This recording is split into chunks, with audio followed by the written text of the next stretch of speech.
அரை கிடையாது, அதுலேயே கொஞ்சம் சின்னதாக எடுத்துக்கிறோம் நம்ம.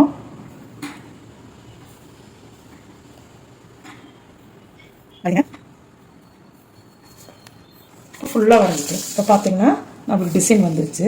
மண்டிட்ட கோடு போட்டோம்னா அந்த கோட்லேருந்து கொண்டு வந்து இப்படி மாதிரி கொடுத்துருங்க. கொடுத்ததுக்கப்புறம் பார்த்தீங்கன்னா நம்மளுக்கு இங்கே வருங்க இந்த யூனெக் தெரியுது. அந்த யூனெக்குள்ள ஸ்கேலப் தெரியுது பாரு. இந்த ஸ்கேலப் வந்து இந்த கழுத்துல 2 தான் வரும். கழுத்தை தாண்டி உடம்புல தான் இவ்வளவு வரும். சரிங்களா? இது டபுள் கலரு. இப்போ இது வெட்டி காட்ட பாருங்க.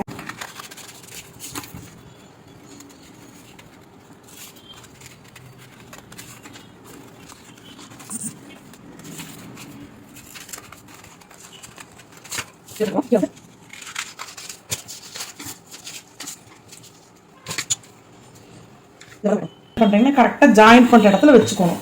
ஜாயின் பண்ற இடத்துல வச்சுட்டு நீங்க கொஞ்சம் தள்ளியே வச்சுங்க. கீழ் பார்ட் வருதாங்க. நீங்க கரெக்டா வச்சுட்டு நீங்க மார்க் பண்றது பாருங்க. இங்கிருந்து ஷோல்டர் கரெக்டா வரைஞ்சுக்கிறீங்க. கையை கரெக்டா வரைஞ்சுக்கிறீங்க. இந்த பார்ட்டும் கூட கரெக்டா வரைஞ்சுக்கிறீங்க. ஓகேங்களா? இந்த பார்ட்டு கூட கரெக்டாக வரைஞ்சிட்டு இந்த பார்ட்டு அதாவது மெயின் துணி பார்ட்டு வந்து நீங்கள் இந்த ஸ்கேலப் மாதிரியே வரையாதீங்க. வரையாமல் நீங்கள் நேராக இப்படி கொடுத்துக்குங்க. நேராக ஸ்கேல் வச்சு இந்த டிசைன் வரைஞ்சதுக்கப்புறம் ஸ்கேல் வச்சு நீங்கள் என்ன பண்ணுறீங்க,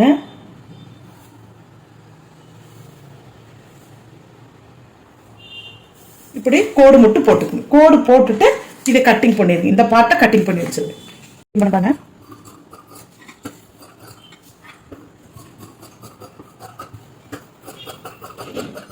இந்த பார்ட் உங்களுக்கு எப்படி வருது? இப்படி வருது. இந்த மாதிரி வரும். நீங்கள் என்ன பண்ணுறீங்கன்னா பேப்பர் கேன்வாஸை இந்த மாதிரி வெட்டி இங்கே வச்சு, ஓகேங்களா, இந்த இடத்துல வச்சு நீங்கள் என்ன பண்ணீங்க, அப்படியே அயனிங் போட்டு அப்படியே ஸ்டிச் பண்ண போகிறீங்க இந்த இடத்த மட்டும். ஓகேங்களா? இப்போ நான் அந்த மெத்தட் சொல்லித்தரேன் உங்களுக்கு.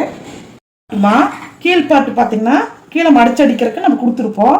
அதையும் பார்த்தீங்கன்னா கொஞ்சம் நல்லா கரெக்டாக இந்த மாதிரியே அடிச்சுட்டு வச்சதுக்கப்புறம் இந்த கீழ் பார்ட்லேயுமே கரெக்டாக நீங்கள் இந்த கழுத்து பக்கம் மட்டும் கரெக்டாக கோடு போட்டுருங்க. கரெக்டாக கோடு போட்டுட்டு இங்கே வரும்போது கொஞ்சம் உயரமாகவே ஒரு இன்ச்சு உயரமாகவே வச்சு இங்கேருந்து இப்படி ஸ்ட்ரைட்டாக இப்படி கோடு போட்டுறேன். ஓகேங்களா?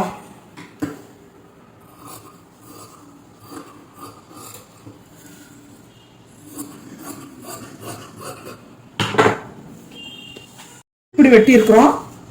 இது வந்து இப்போ உங்களுக்கு புரியாத மாதிரி இருக்கும். ஸ்டிச் பண்ணுற போது உங்களுக்கு புரியும். இந்த பார்ட்டு இதெல்லாம் உள்ளே போகக்கூடிய பார்ட்டு. இப்போ இந்த பார்ட்டை கொண்டு வந்து இது மேலே அப்படி வைக்க போகிறோம்.